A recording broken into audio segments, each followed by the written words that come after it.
नमस्कार। प्रांजल ज्ञान गंगा में आप सभी का स्वागत है। कल हमने 5वें अध्याय के महात्म को पढ़ा था।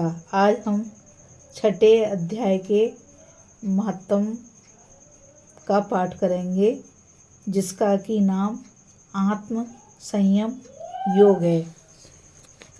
तो चलिए अब हम 6ठे अध्याय का महात्म पढ़ते हैं। श्री भगवान कहते हैं, सुमुखी, अब मैं 6ठे अध्याय का महात्म बतलाता हूँ, जिसे सुनने वाले मनुष्यों के लिए मुक्ति करतलगत हो जाती है।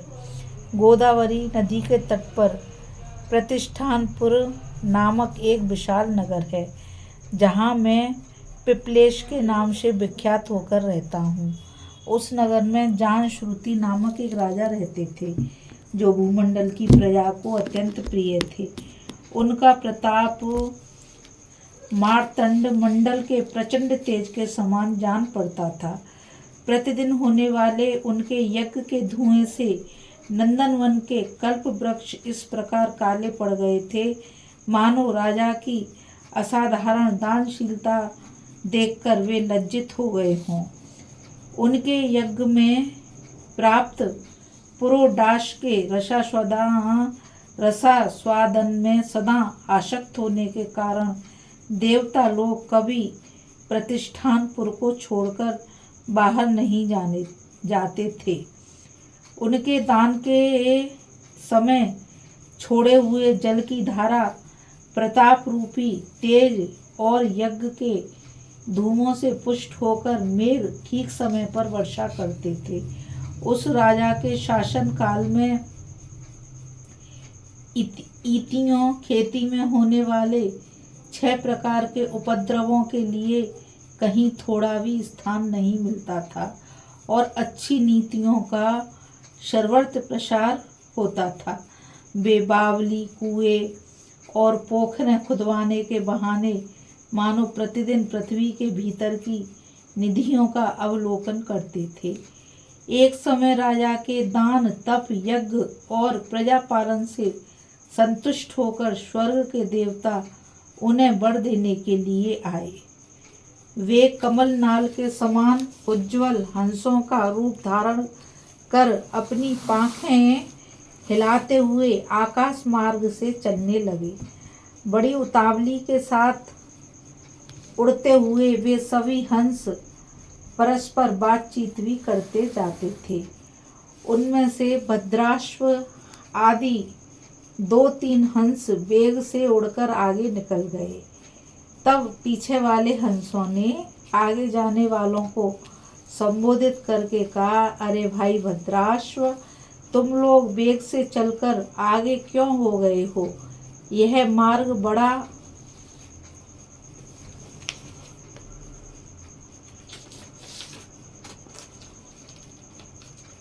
बड़ा दुर्गम है।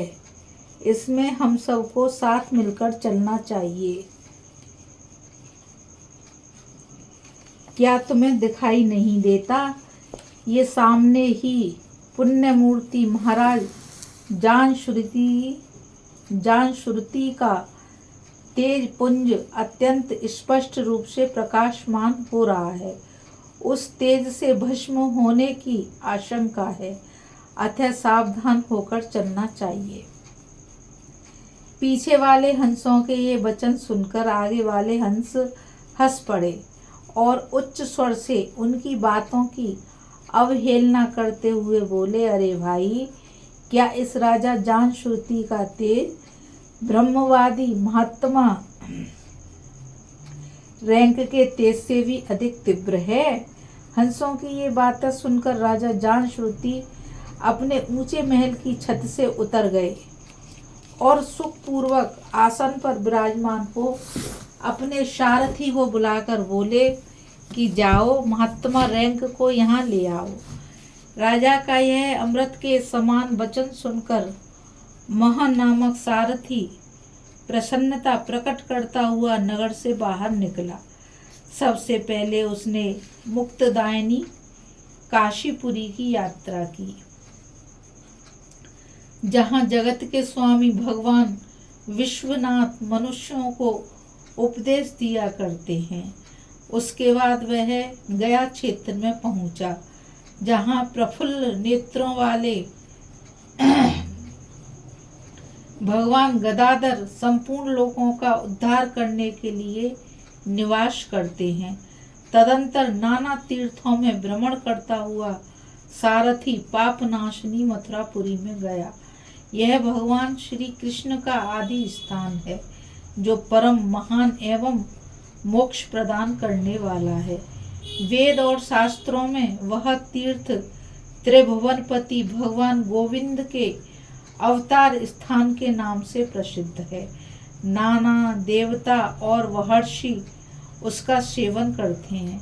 मथुरा नगर कालिंदी यमुना के किनारे शोभा पाता है। उसकी आकृति अर्धचंद्र के समान प्रतीत होती है। वह सब तीर्थों के निवास से परिपूर्ण है। परम आनंद प्रदान करने के कारण सुंदर प्रतीत होती है। गोवर्धन पर्वत के होने से मथुरा मंडल की शोभा और भी बढ़ जाती है।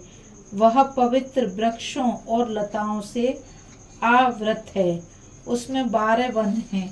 वह परम पुण्य में तथा सबको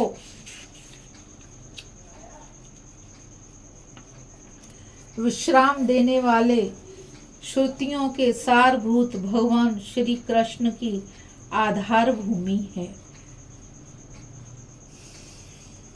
तत्पश्चात मथुरा से पश्चिम और उत्तर दिशा की ओर बहुत दूर तक जाने पर सारथी को काश्मीर नामक नगर दिखाई दिया, जहाँ शंख के समान उज्ज्वल गगनचुंबी महलों की पंक्तियां भगवान शंकर के अट्टहास की भांति शोभा पाती हैं, जहाँ ब्राह्मणों के शास्त्रीय आलाप सुनकर मूक मनुष्य भी सुंदर वाणी और पदों का उच्चारण करते हुए देवता के समान हो जाते हैं, जहाँ निरंतर होने वाले यज्ञ धूम से व्याप्त होने के कारण आकाश मंडल मेघों से धुलते रहने पर भी अपनी कालिमा नहीं छोड़ता, जहाँ उपाध्याय के पास आकर छात्र जन्मकालीन अभ्यास से ही संपूर्ण कलाएं स्वतः पढ़ लेते हैं, तथा जहाँ माणिक्येश्वर नाम से प्रसिद्ध भगवान चंद्रशेखर देहधारियों को वरदान देने के लिए नित्य निवास करते हैं। काश्मीर के राजा माणिक्येश ने दिग्विजय में समस्त राजाओं को जीतकर भगवान शिव का पूजन किया था, तभी से उनका नाम माणिक्येश्वर हो गया।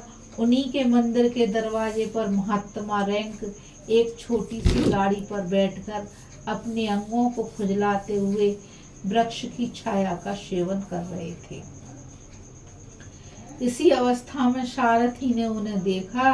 राजा के बताए हुए भिन्न भिन्न चिन्हों से उसने शीघ्र ही रैंक को पहचान लिया और उनके चरणों में प्रणाम करके कहा, ब्राह्मण, आप किस स्थान पर रहते हैं? आपका पूरा नाम क्या है? आप तो सदा स्वच्छंद विचरने वाले हैं, फिर यहाँ किस लिए ठहरे हैं? इस समय आपका क्या करने का विचार है? सारथी के ये वचन सुनकर परम आनंद में निमग्न महात्मा रैंक ने कुछ सोचकर उससे कहा, यद्यपि हम पूर्ण काम हैं, हमें किसी वस्तु की आवश्यकता नहीं है, तथापि कोई भी हमारी मनोवृत्ति के अनुसार परिचर्या कर सकता है। रैंक के हार्दिक अभिप्राय को आदर पूर्वक ग्रहण करके सारथी धीरे से राजा के पास चल दिया। वहां पहुंचकर राजा को प्रणाम करके उसने हाथ जोड़कर सारा समाचार निवेदन किया। उस समय स्वामी के दर्शन से उसके मन में बड़ी प्रसन्नता थी। सारथी के वचन सुनकर राजा के नेत्र आश्चर्य से चकित हो उठे। उनके हृदय में रैंक का सत्कार करने की श्रद्धा जागृत हुई। उन्होंने 2 खच्चरियों से जुती हुई एक गाड़ी लेकर यात्रा की, साथ ही मोती के हार, अच्छे अच्छे वस्त्र और 1 सहस्त्र गायें भी ले ली। कश्मीर मंडल में महात्मा रैंक जहाँ रहते थे, उस स्थान पर पहुंचकर राजा ने सारी वस्तुएं उनके सामने निवेदन कर दी और पृथ्वी पर पड़कर साष्टांग प्रणाम किया। महात्मा रैंक अत्यंत भक्ति के साथ चरणों में पड़े हुए राजा जान-श्रुति पर कुपित हो उठे और बोले, रे शूद्र, तू दुष्ट राजा है, क्या तू मेरा वृतांत नहीं जानता? यह खच्चरियों से जुती हुई अपनी ऊंची गाड़ी ले जा, ये वस्त्र, ये मोतियों के हार और ये दूध देने वाली गोएं भी स्वयं ही ले जा। इस तरह आज्ञा देकर रैंक ने राजा के मन में भय उत्पन्न कर दिया।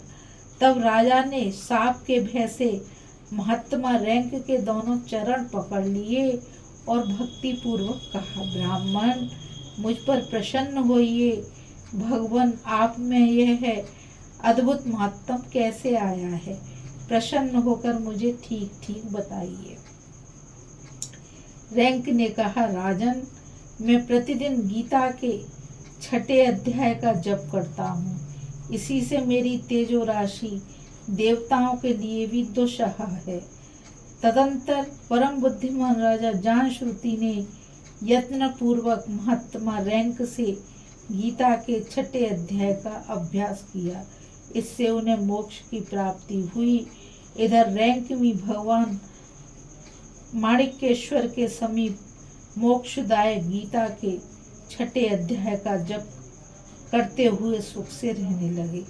हंस का रूप धारण करके वरदान देने के लिए आए हुए देवता भी विस्मित होकर स्वेच्छा अनुसार चले गए। जो मनुष्य सदा इस एक ही अध्याय का जप करता है, वह भी भगवान विष्णु के ही स्वरूप को प्राप्त होता है।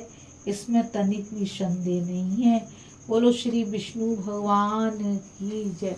बोलो श्री महात्मा रैंक की जय। अभी हमने 6 अध्याय के महात्म का पाठ किया था। अब हम आगे 7वें अध्याय के महात्म का पाठ करेंगे।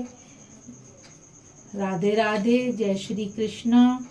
अब आप सभी से मैं यही अनुरोध करती हूँ कि इस चैनल को ज़्यादा से ज़्यादा लाइक करिए, शेयर करिए और सब्सक्राइब करिए, ताकि यह ज्ञान अधिक से अधिक लोगों तक पहुँच सके और अधिक से अधिक लोग इस ज्ञान का लाभ उठा सकें।